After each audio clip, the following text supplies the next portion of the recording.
fazer uma pergunta. Quem acertar... Agora um ovo de Páscoa de 150 reais. Eu vou trazer um bombom no próximo culto. Até que eu passo Adão. Meu ponto é hoje, vai Chiclete. O chiclete. Irmãos, preste atenção nessa pergunta. Olha, eu descobri isso hoje. Eu fiquei assim, chocada. Eu acho que eu nunca li isso na Bíblia. Ou se eu li, tipo assim, amnésia, não lembro mesmo. Irmãos, qual foi o profeta de Deus, que a palavra do Senhor diz, que ele ficou cheio do poder de Deus, e ele correu tanto, que nem a carruagem do rei conseguiu alcançar ele. Ele corria na frente e a carruagem do rei atrás. Ele foi tipo um flash, irmãos. Ele foi igual um flash. E ele já era velho, hein? Eu sei quem é. É o Papaléu. Pode pedir ajuda aos universitários? Aí o universitário que vai ganhar o bombom. Aos universitários, quem foi? Não vale pesquisar no Google. Autoscrendo hoje. Pelo que eu tô dando. Uma coisa não tá colando, não vale. Não vale consultar no Google, hein? O Google tá desviado, ele vai te dar a resposta errada. Então, no final do culto, eu falo a palavra, eu falo e mostro o versículo para os irmãos, amém? Elias? Será? O Lucas sabe o que eu quero falar. Pastor Lucas, ele quer ganhar o bombom. Então vamos ler aqui a palavra do Senhor. 1 Reis, capítulo 17, a partir do versículo 7. E diz assim: Algum tempo depois, o riacho secou-se por falta de chuva. Então a palavra do Senhor veio a Elias: Vá imediatamente para a cidade de Sarepta, de Sidom, e fique por lá. Ordenei a uma viúva daquele lugar que lhe forneça comida. E ele foi. E quando chegou à porta da cidade, encontrou uma viúva que estava colhendo gravetos. Ele a chamou e perguntou: Pode me trazer um pouco de água numa jarra para eu beber? Enquanto ela ia buscar a água, ele gritou: Por favor, traga também um pedaço de pão. Mas ela respondeu: Juro pelo nome do Senhor, o teu Deus, que não tenho nenhum pedaço de pão. Só um punhado de farinha no jarro e um pouco de azeite numa botija. Estou colhendo uns 2 gravetos para levar para casa, preparar uma refeição para mim e para o meu filho, para que comamos e depois morramos. E Elias, porém, lhe disse: Não tenha medo, vá para casa e faça o que disse, mas primeiro faça um pequeno bolo com o que você tem e traga para mim. E depois faça algo para você e para o seu filho. Pois assim diz o Senhor, o Deus de Israel: a farinha na vasilha não se acabará, e o azeite na botija não se secará, até o dia em que o Senhor fazer chover sobre essa terra. E ela foi e fez conforme havia Elias lhe dito. E aconteceu que a comida durou muito tempo para Elias, para a mulher e a sua família, pois a farinha na vasilha não se acabou e o azeite na botija não se secou, conforme a palavra do Senhor proferida por Elias. Oh glória, aleluia! Oremos. Deus querido e maravilhoso, Pai, a Tua palavra é maravilhosa, Senhor. Tua palavra é viva, é eficaz. A Tua palavra é o pão que sustenta nossas vidas, Senhor. A Tua palavra é o nutriente perfeito para o nosso espírito, Senhor. Nos deixa saciados, felizes e completos, Senhor. Pai, que essa palavra dessa noite, Pai, venha na direção do Teu Espírito Santo, Senhor. Encha as nossas vidas, encha-nos de Ti mesmo, ó Espírito Santo de Deus. E nos alegra por estar Te louvando, por estar louvando um Deus vivo e poderoso, Pai. Em nome de Jesus Cristo. Amém. Podem sentar. Glória a Deus, aleluia. Irmãos, a palavra de Deus, ela é maravilhosa, é tremendo você examinar as Escrituras e você sentir o poder de Deus através delas.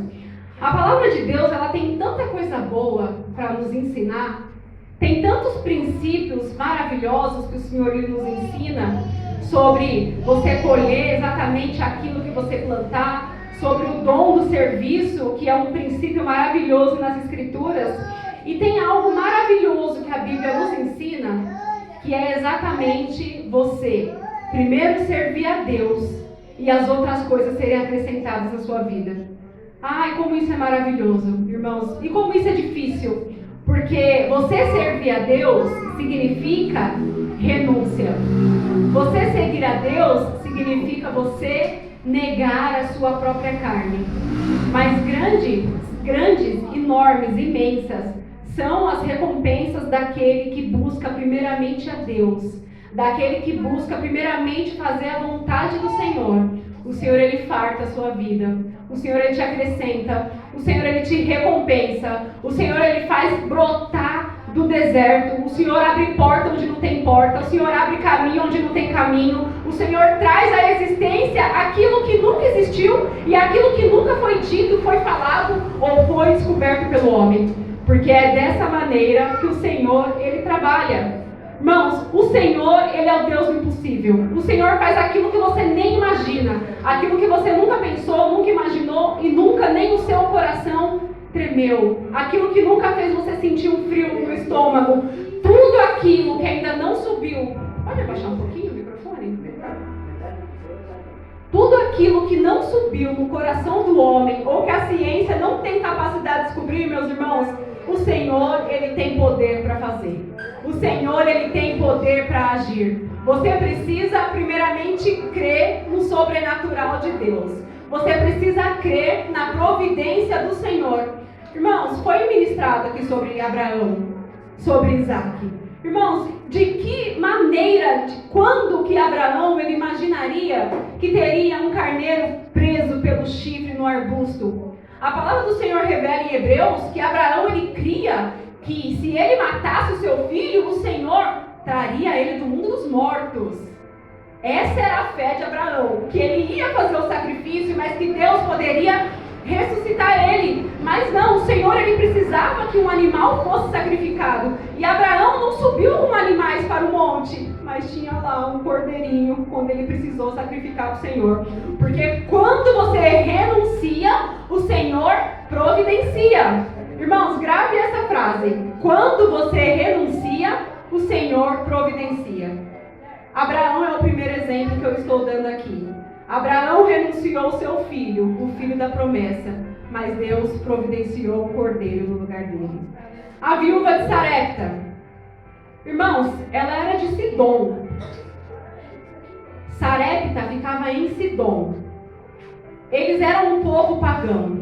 Mas ela sabia que aquele homem era um homem de Deus. Ela conhecia que ele era um homem de Deus. Assim como hoje você anda na rua, um macumbeiro sabe quando você serve ao Senhor. Um espírita sabe quando você serve ao Senhor. Ele reconhece quando você é um homem de Deus, quando você é uma mulher de Deus, porque você tem traços e características que denunciam que você é cristão. E aquela mulher, ela sabia que ele era um homem de Deus. E quando Elias chegou ali naquela cidade, fugindo, né? Quando ele chegou naquela cidade, o Senhor disse, ela vai te sustentar. Ele poderia ter pensado, né? Está uma seca tremenda, porque eu mesmo profetizei em nome do Senhor, provavelmente eu vou para algum lugar onde uma mulher tenha muito dinheiro para me sustentar. E a palavra do Senhor diz que quando ele chega, aquela mulher, primeiramente, irmãos, ela serve água para ele. Não chovia há muito tempo, mas ela não negou água para o homem de Deus. Ela serviu água para o homem de Deus. E quando ela estava indo embora, ele provou ela mais uma vez, porque ele pediu o que para ela? Um alimento. E ela não tinha. Ela não tinha nenhum pão pronto, ela tinha apenas um punhado. Irmãos, um punhado ele cabe assim na sua mão. É um punhado, por isso que é o nome. É um punhado, certo? Então ela ia fazer um pão e ela ia comer com o filho dela e depois eles iam morrer de fome, porque não tinha mais comida, não tinha mais provisão. Mas Elias disse para ela, vá e faz isso mesmo que você falou, mas primeiro faça para mim. Mas se ela fizesse para Elias, como que ela ia fazer para ela e para o filho dela?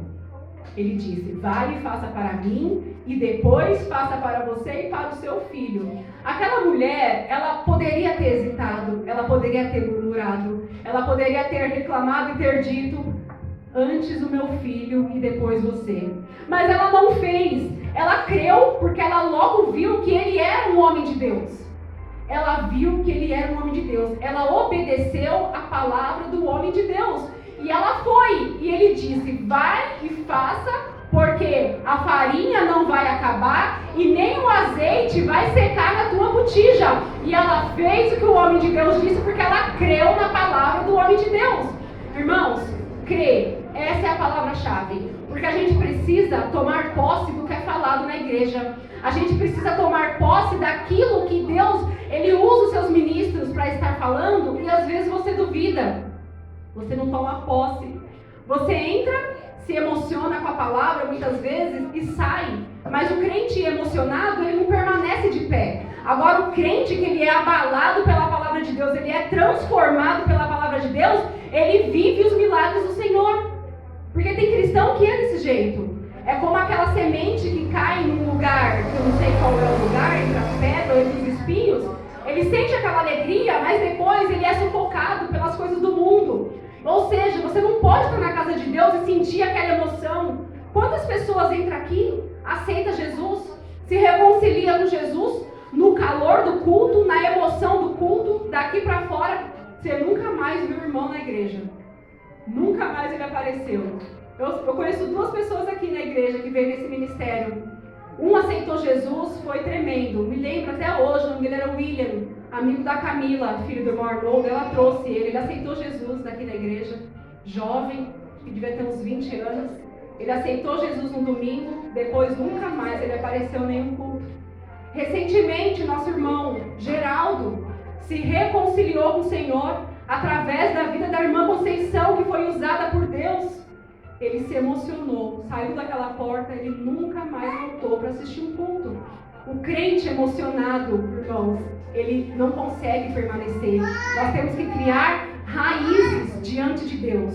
É criar raiz, é ter o hábito de buscar o Senhor, é ter o hábito de ler a Bíblia, é ter o hábito de orar, de buscar e confessar diante de Deus, irmão, seus pecados. Falar: Senhor, eu não consigo por mim mesma, eu não tenho capacidade, eu sou fraca, o meu pensamento está no mundo, eu tenho pensamentos que não te agradam, Senhor, o meu desejo é fazer o mal, como Paulo disse, aquilo que eu tenho que fazer eu não faço, mas aquilo que não é para fazer, está sempre diante de mim. É confessar diante de Deus, irmãos. Deus segura na tua mão, porque a nossa natureza é pecaminosa. Nós nascemos do pecado. Você pode ser crente a vida inteira, mas você não é santo, e você nunca vai ser santo. O Senhor diz para você buscar ser santo, para você buscar a santidade. Sem a santidade a gente não vê Deus, mas nós somos homens, pecadores, falhos. Por que o Senhor diz na ceia? Examinai o homem a si mesmo. Precisamos nos examinar, precisamos pedir perdão diariamente, porque nós pecamos, nós somos falhos, irmãos. E o primeiro passo é quando a gente olha e a gente reconhece as nossas misérias. Quando você reconhece, você fala: Senhor, realmente eu sou a pior das mulheres. Eu sou o pior dos homens, Senhor. Tem misericórdia de mim, Senhor. Quando você se sente o pior dos pecadores, tem momentos que você tem vergonha de buscar o Senhor, porque os seus pecados, parece que, como diz a palavra de Deus, parece não, é verdade. O pecado, ele faz divisão entre vós e o vosso Deus. E às vezes nos sentimos envergonhados de entrar na presença de Deus, porque a gente não consegue entender na nossa natureza pecaminosa como um Deus tão misericordioso e amoroso te abraça. Você se arrepende, Ele te abraça, Ele te aceita de novo. Esse é o nosso Deus. É um Pai bondoso, é um Pai amoroso, que te ama e não quer que nenhum se perca. Então confessa diante de Deus. Quando você confessa, irmãos, o perdão vem. O Espírito Santo, ele flui dentro de você. E quando você sabe que você tem um Pai que te perdoa, irmãos, você começa a pensar melhor da tua vida. Você fala assim: Senhor, Deus, ele é tão maravilhoso, Pai, eu não quero te desagradar. Eu não quero decepcionar o meu Pai. Você tem pai, Samanta? Graças a Deus, seu pai é vivo, meu pai é vivo. Seu pai te ajuda bastante. né, a sua atitude, o seu comportamento com o seu pai, você age de forma para decepcionar ele? A gente sempre age de maneiras que a gente pensa no nosso pai e na nossa mãe, a gente não quer que eles fiquem decepcionados ou preocupados demais com a gente. Irmãos, é da mesma maneira com o nosso pai que está no céu. É acordar todos os dias e falar assim: Senhor, o que eu faço para te agradar, meu Deus? O que eu faço para o Senhor se agradar um pouco mais na minha vida? É todos os dias se importar com o que Deus vai pensar de você. É todos os dias se importar com o que o Espírito Santo vai pensar de você. Irmãos, a gente está aqui nessa terra para correr atrás do nosso prejuízo. Para correr atrás mesmo do nosso prejuízo. Quem pecou foi Eva e Adão, e a gente está aqui pagando um preço, irmãos, mas nem sempre é tão ruim estar aqui na terra. Nem sempre é tão doloroso, nem sempre é tão sofrido. O Senhor te abençoa, o Senhor te visita, o Senhor te dá a oportunidade de você ter momentos bons, de você estar em felicidade com a sua família, de você passear, de você viajar. O Senhor, Ele te dá momentos bons também aqui na terra. Tudo que o mundo oferece, o Senhor te oferece de um lado positivo, de um lado bom. Deus é maravilhoso, Deus é fiel, Deus é cheio de misericórdia, meus irmãos. Quando você se preocupa em agradar a Deus, as coisas fluem na tua vida. Irmãos, Deus, Ele acrescenta. Deus, Ele acrescenta. Hoje a gente vê as pessoas de hoje são muito ambiciosas. As pessoas de hoje têm desejos e gostos muito extravagantes. Para alcançar, eles precisam sacrificar suas vidas, pisar em cima das pessoas para chegar em determinados lugares e conquistar a tão sonhada vida aqui na Terra. E Deus não é prioridade. Pode até servir a Deus, pode falar que acredita em Deus, pode vir para a igreja de vez em quando, mas Deus não é prioridade. Irmãos, eu estava examinando as escrituras, a última ministração que eu fiz foi sobre Davi, né? Depois de Davi, seu filho Salomão reinou. Salomão, o homem mais sábio, não teve como ele na face da terra. Super inteligente, não havia pergunta que ele não soubesse responder. Salomão, ele tinha domínio de toda a ciência, tudo ele sabia resolver e solucionar. Porém, meus irmãos, o que aconteceu com Salomão é o que acontece hoje com muitas pessoas. Aconteceu com Moisés também. Alguns cristãos, quando chega na sua velhice, ele dá uma afrouxadinha. A palavra do Senhor diz isso sobre Moisés também. Que Moisés, quando estava na sua velhice, ele não era mais tão rígido quando ele era no início da vida dele. E tem muito cristão que vai passando a vida, ele vai se acomodando, ele vai se acostumando. No final da vida, ele está fazendo coisas que jamais ele faria quando ele tinha 20, 30 anos de idade. Você está na igreja e você fala: como que o pastor faz isso? Não concordo com o que o pastor faz. O pastor faz isso, faz aquilo. Aí o tempo passa, você é ungido a pastor, missionária, diácono. Aí você já está ungido 20, 30 anos. Você está fazendo a mesma coisa que você criticou aquele que fazia no passado. O crente é como aquele nadador que está em alto mar. Quando chega na praia, ele relaxa e é levado pelas ondas. Não podemos deixar isso acontecer conosco, meus irmãos. Tem sido a minha oração diante de Deus. Senhor, como Davi, o Senhor aprovou o reinado de Davi. Davi, ele foi fiel até o final da sua vida. Até o final da sua vida. E o interessante, meus irmãos, é que quando Salomão estava no final da sua vida, que ele estava casado com muitas mulheres pagãs, ele construiu altares para os deuses pagãos de suas esposas. Ele ajudava as suas mulheres a adorar os seus deuses, porque para ele achava ali, que já não tinha nada demais, ele estava acostumado, ele estava tantos anos casado com aquelas mulheres, que o que elas faziam se tornou normal para ele, se acostumou.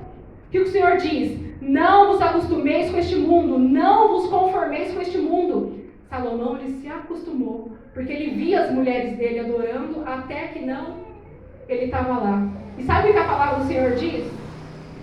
Deus dividiu o reino de Salomão a descendência dele ficou no trono de Judá, e todo o resto o Senhor deu para Jeroboão, porque Salomão não me serviu de coração íntegro. Salomão não me serviu de coração inteiramente. Irmãos, preste atenção nessa palavra. Inteiramente. Ou seja, Salomão servia a Deus, mas pela metade. Não era por completo, irmãos. O Senhor, Ele não quer metade. O Senhor, Ele quer um coração 100% devoto a Ele. Depois de Salomão, veio o filho dele. E depois veio outros reis. E a palavra do Senhor diz que o Senhor puniu o povo porque os reis não serviam o Senhor de coração inteiro. Eles acreditavam em Deus.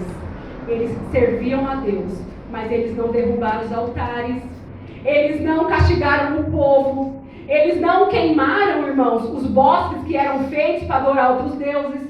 Eles serviam a Deus, mas eles não serviam de coração inteiro, como Salomão. Serviu a Deus, mas não serviu de coração inteiro. Deus, Ele quer tudo. Deus, Ele quer tudo de você. Deus, Ele não quer que você esteja aqui na igreja terça, quinta, sábado e domingo, mas você fuma, você bebe, você fala palavrão, você escuta a música do mundo. Não, mas eu estou na igreja, eu participo do grupo de senhoras, eu participo do grupo de varões, eu prego de vez em quando. Mas quando você está lá fora, você escuta a música do mundo, você fala palavrão, você não está servindo ao Senhor com integridade. O Senhor, Ele quer o seu coração inteiro. O Senhor, Ele te quer inteiro. Às vezes as bênçãos não chegam na nossa vida porque a gente precisa corrigir algumas coisas que estão fora do prumo. Como que o Senhor